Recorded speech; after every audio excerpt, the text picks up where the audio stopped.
mo may balaan ang pinaka-epektibo nga method sa pagtuon sa Biblia? Nga bisag wala ka nag-Bible school, wala ka nag-training, kung imo ning gamiton nga method, makabalo ka mo interpret sa Bible. Kini siya nga method mo ang ginagamit sa Truth and Life Ministry, sa hermeneutics, isa ni siya sa mga ginagamit og very effective kayo. Ako si Jing Haji Tinagsa, pero bago ka mag-subscribe bago na ko nitudlo sa imo ha, subscribe sa ani nga channel. Okay, let we start, no? Nagsugod ta. Epektibo kayo nga method para sa pagtuon sa Biblia nga dapat nimo may balaan. Una, gitawag ni siya og kanang observe, interpret ug apply, OIA. In short, observe, interpret, apply, OIA. So mo ni siya ang overview of the process. So, una, ang tawag ani sa Truth and Life Ministry is inductive Bible study method. So, inductive gikan sa gamay gipadako. So, mao ni siya nga kuan is OIA, observe, interpret, apply. So, sa step 1 ang gitawag og sa overview, observation mo ba ka nang nag-imbestiga ka ba? Imong unsa imong mga nakita. So, observation, what do you see? Unsa imong mga nakita sama sa kana bitang mag-imbestiga? Kung sa imong mga nakita, tanan-tanan imong nakita, mao na siya. So, imong obserbahan ang tanan nimo nakita.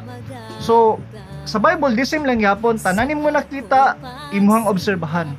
Ang next, interpretation. So, ang next, ang one is observation. Ang step 2 is interpretation. What does it mean? So, ang imong nakita, what do you see? Una, OIA, nag-observe ka. Nakita nimo siya, uy, unsa man eh? Limbawa, nisulod ka ning uy, unsa man eh? Unsa man ni nakabutang diri? Nya, ang interpretation, what does it mean?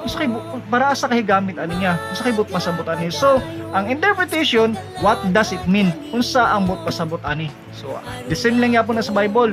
Unsa mo nakita o unsang meaning ani. Then, application. Ang A is application. How does it work? So, paano nato ni siya inanakay ka ng kuan? Observe ka sa imong nakita, unsa but pasabot niya. Then, how does it work? Para asa man eh. Kasi magyapon paano nato na siya ma-apply. So ana ang pinaka-epektibo kayo nga way kanang observe, interpret, apply. So in short, OIA. So mo ni siya ang overview of the process. Kung kinsa imong gamiton, dunay detalyado nga explanation ani sa sunod pa nga mga video. So watch this, isa lang isa sa mga teaser, ang observe, interpret, apply. So thank you.